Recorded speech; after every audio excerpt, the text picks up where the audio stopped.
Hello and welcome back to a stunning day in the Peak District National Park. And as you can see, we have finally got a sunny day in the Peak District. For the month of February, it seems like it has rained every single weekend. We've had so many different storms, we've had flooding, we've had sleet, we've had snow, we've had wind. We've had absolutely everything but sunshine. So finally, we've got to the end of February and it's the first day where it's started to feel a little bit like spring. So I'm super excited to be out today. And as you'll have seen in the intro, I'm heading towards Crome Hill and Parkhouse Hill today, also known as the Dragon's Back. Because as you'll have seen, the hills do resemble kind of the shape of a dragon's back or spine. So the two hills are really unique for the Peak District in the sense that they've got a bit of a ridge and a bit of a point at the top. Because a lot of our hills in the Peak District, like Kinder Scout, Bleak Low, Black Hill, they're just big lumps that have a big plateau on top. So yeah, Crome Hill and Parkhouse are quite popular because they actually have a peak and a kind of a top of the hill. Really popular for photos. Loads of people will be out here today. Hence why I've come down here to be off the kind of main footpath and also to get out of the wind, as although it is sunny, there is quite a strong wind today. So that's why I'm stood in this ditch, just so that you can hear me. So the first hill we're going up is called Crome Hill. There's a few nice little scrambles as well on this walk, and I'll show you them. But yeah, super excited to be back out in the Peak District on a sunny day, finally. And I'll try catch up with you at the next point where there's not going to be too much wind, which is probably going to be in between Crome Hill and Parkhouse Hill. So I'm going to crack on and I'll catch up with you in a bit.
So I'm just sat at the bottom of Parkhouse Hill now, looking up towards Crome Hill, where I've just come from, up there.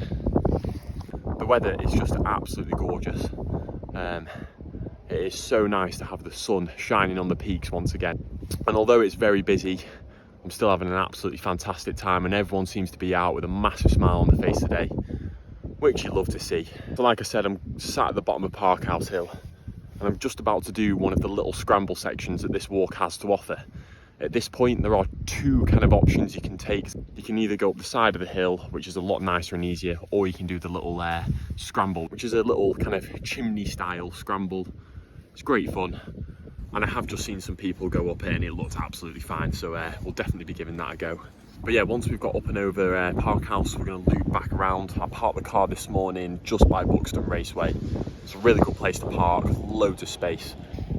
Another great thing about this walk is there is a halfway kind of hut, which is a little cafe, has loads of brownies, sweets, ice creams, coffees, all sorts. It has all sorts in it, so that's one of my favourite things about this walk. However, I forgot my wallet today, so I shan't be having any. So if you do this walk, bring some spare change, because you can get some real nice sweet treats there.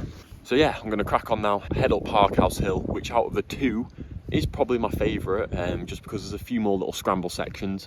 That's one thing I will say about this walk. If you are planning on doing it, make sure you're wearing some footwear that's got a good grip on it, because there are some rocky, scrambly sections, and it is a little bit slippy.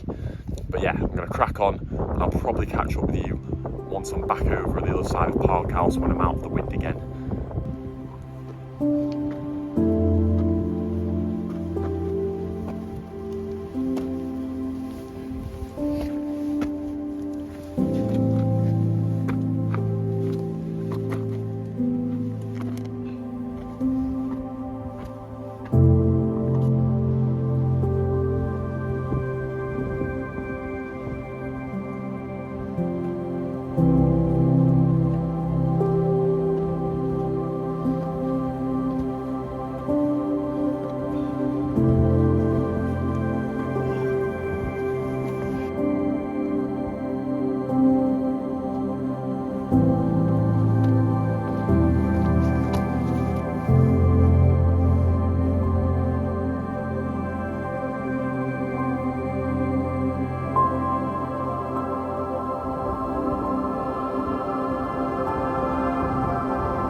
So I'm back in the valley that sits below Crome Hill and Parkhouse.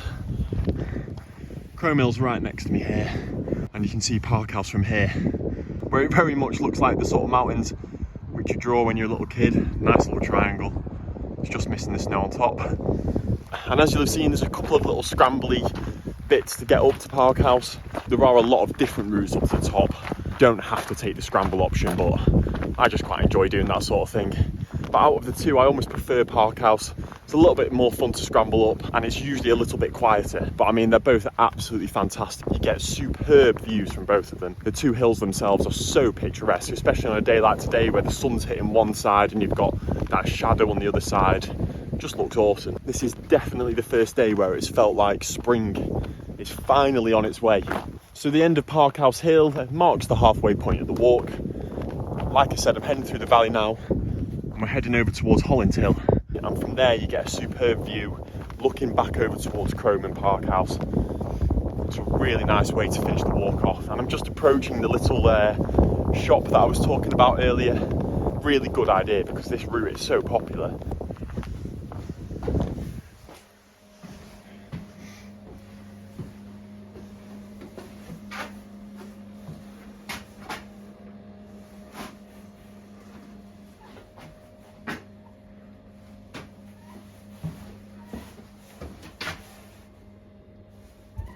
so that's a quick glimpse of the little shop.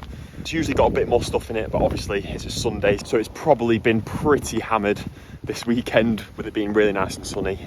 So yeah, it's a really good idea. It's an honesty shop, so no one actually works in it. You take your own cash, and there was actually a card machine in there as well, which is really nice. So yeah, we're on the last section of the walk now. Just gonna head up to Holland Hill, where we'll get a superb view looking over Crome and Parkhouse Hill.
So I've made it up onto Holland Hill.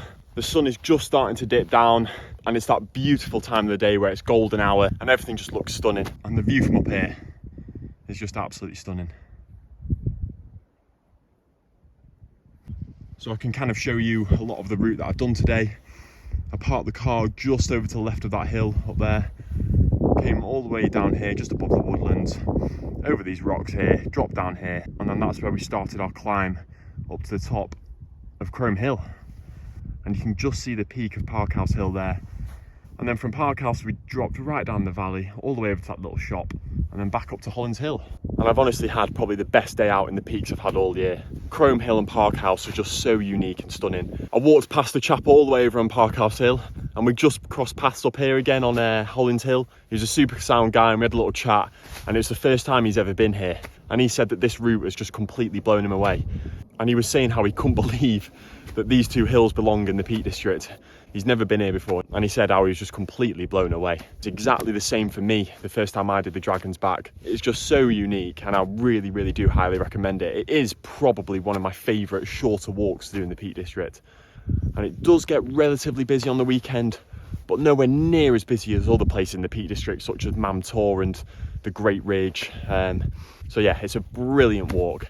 And there's loads of different routes up. I wouldn't recommend doing it on a really windy or wet day. But yeah, I've just looked at my watch. It says I've been walking for 3.5 hours, which is probably the longest it's ever taken me to do this walk. And that's mainly just because I've been taking in the views, sitting down, enjoying the sun.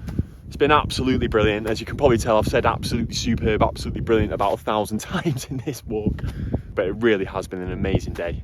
But yeah, I've got about another 1.5 kilometres back to the car now. And this will be the outro, but I will show you the final shots of the walk, as it is a really nice end to the walk.